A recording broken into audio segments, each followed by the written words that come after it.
Hi friends, today அழகே அழகு சீரியலோட episode பார்க்கலாம் வாங்க. இங்கே பார்த்தீங்கன்னா மலர் தயங்கிக்கிட்டே போகிறாங்க மதிக்கிட்ட பேச. மதி, நான் உங்ககிட்ட என்ன பேச போகிறேன்னா, வீட்டில் எல்லாரும் என்னை பற்றி பேசுகிறாங்க. உங்கள் அப்பா அம்மா என்ன பேசிட்டு போனாரோ அதை பற்றி தான் நான் பேச வந்திருக்கேன் மதி. நீ என்ன எதுவும் தப்பாக எடுத்துக்காத. நான் பேசினா நீ கேட்பியா அப்படின்ற மாதிரி வீட்டில் இருக்கிறவங்கெல்லாம் சொல்கிறாங்க. அது எந்த அளவுக்கு உண்மைன்னு எனக்கு தெரியாது. இருந்தாலும் நான் சொல்கிறேன், சுரேஷோட என்கொயரிக்கு நீ போயிட்டு வா அப்படின்ற மாதிரி மலர் சொல்கிறாங்க. மதி பார்த்தீங்கன்னா, வீட்டில் சொல்கிறவங்க எல்லாரும் சொல்கிற மாதிரி என்னால் அதை செய்ய முடியாதுன்னு தெரிஞ்சியும் எல்லாம் வேணும்னு கதையை கேட்குறாங்களே அப்படின்ற மாதிரி மதி சொல்கிறாங்க. மலர் பார்த்தீங்கன்னா, இல்லை இந்த ஒரு டைம் மட்டும் சுரேஷை மன்னிச்சிடு, என்ன நடந்துச்சுன்னு எனக்கு தெரியாது, எல்லாம் டிவியில் பார்த்து நான் தெரிஞ்சுக்கிறது தான், இந்த ஒரு டைம் மட்டும் மன்னிச்சிடு அப்படின்ற மாதிரி சொல்கிறாங்க.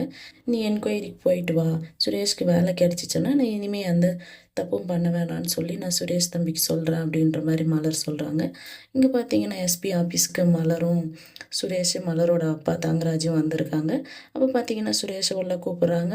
அவங்களும் பார்த்தீங்கன்னா போகிறாங்க. அப்புறம் மதியை உள்ளே கூப்பிட்றாங்க. உள்ளே இருக்கிறவங்க பார்த்தீங்கன்னா மதி கிட்ட கேட்குறாங்க, உங்கள் 2 பேருக்கும் கல்யாணம் ஆயிடுச்சான்னு சொல்லிட்டு. அதுக்கு சுரேஷ் ஆமாம் கல்யாணம் ஆயிடுச்சு அப்படின்னு சொல்கிறாங்க. நீ கம்ப்ளைண்ட் கொடுத்துறது நீ தானம்மா அப்படின்னு சொல்லி கேட்குறாங்க. ஆமான்னு மதி சொல்கிறாங்க. இந்த லெட்ரு எழுதி கொடுத்தது நீதானம்மா அப்படின்னு சொல்லி கேட்குறாங்க. சுரேஷும் பார்த்தீங்கன்னா ஆமாம் அவங்க தான் எழுதி கொடுத்தாங்க அப்படின்னு சொல்கிறாங்க. அதை மதிக்கிட்டு கொடுக்குறாங்க, படிச்சுப்பாரு அப்படின்னு சொல்லிட்டு.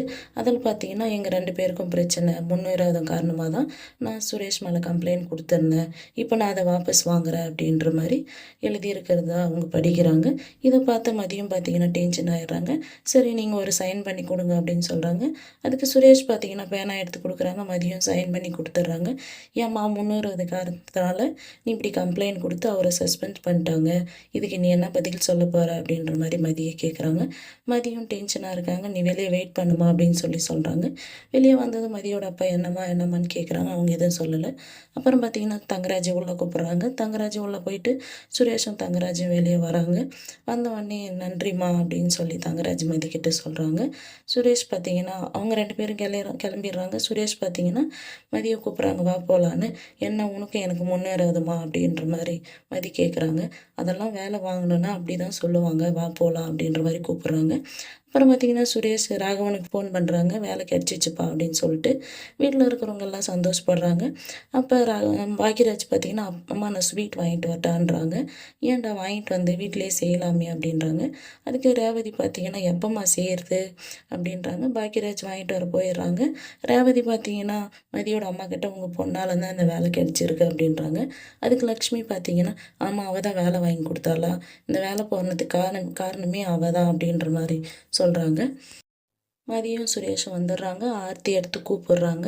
உள்ளே வந்த உடனே தங்கராஜ் பார்த்தீங்கன்னா மதியோட அப்பா கிட்ட, நாங்கள் சொல்லி கூப்பிட்டதுனால வந்ததுக்கு ரொம்ப நன்றி அப்படின்றாங்க. அதுக்கு ராகவன் பார்த்தீங்கன்னா, அவங்க பொண்ணால் போன இதுக்காக நீ எதுக்கு மாப்பிள்ளை நன்றி சொல்கிற அப்படின்ற மாதிரி சொல்கிறாங்க. அப்புறம் உங்கள் பொண்ணுக்கிட்ட சொல்லுங்கள், கல்யாணம் பண்ணி வந்த வீட்டில் எப்படி இருக்கணுமோ அப்படி இருக்கணுன்ற மாதிரி சொல்லுங்கன்னு தங்கராஜ் சொல்கிறாங்க. ராகவனும் பார்த்தீங்கன்னா பெரியவங்கக்கிட்ட எப்படி பேசணும்னு சொல்லி கொடுங்க அப்படின்றாங்க. மதியோட அப்பாவும் பார்த்தீங்கன்னா மதியன்றாங்க, அப்பா என்ன கல்யாணம் பண்ணி கொடுத்துட்டிங்களா, அதோடு உங்கள் வேலை முடிஞ்சிச்சு, இங்கே என்ன பார்த்துக்கணுமோ அதை நான் பார்த்துக்கிறேன், நீங்கள் எதுவும் இதில் தலையிடாதீங்க, இதுக்கு மேலே நீங்கள் வராதிங்க, நீங்கள் அங்கே சந்தோஷமாக இருங்க அப்படின்ற மாதிரி சொல்கிறாங்க. அவங்க அம்மாவும் அவங்க அடி அடிச்சுட்டு, என்னடி பேசுகிற அப்படின்றாங்க. இந்த கல்யாணத்தில் எனக்கு விருப்பம் இல்லை, நான் எத்தனை டைமுமா சொன்னேன், ஒரே நைட்டில் என்னை பேசி கல்யாணம் பண்ணி வச்சிட்டிங்களா உங்கள் பிரச்சனைக்காக, இதுக்கு மேலே நான் இங்கே என்ன நடக்கணுமோ அதை நான் பார்த்துக்கிறேன், நீங்கள் அந்த விஷயத்தில் நீங்கள் தலையிடாதீங்க அப்படின்ற மாதிரி முடிக்கிறாங்க. அடுத்து என்ன நடக்க போகுதுன்னு பார்க்கலாம், வெயிட் பண்ணுங்கள்.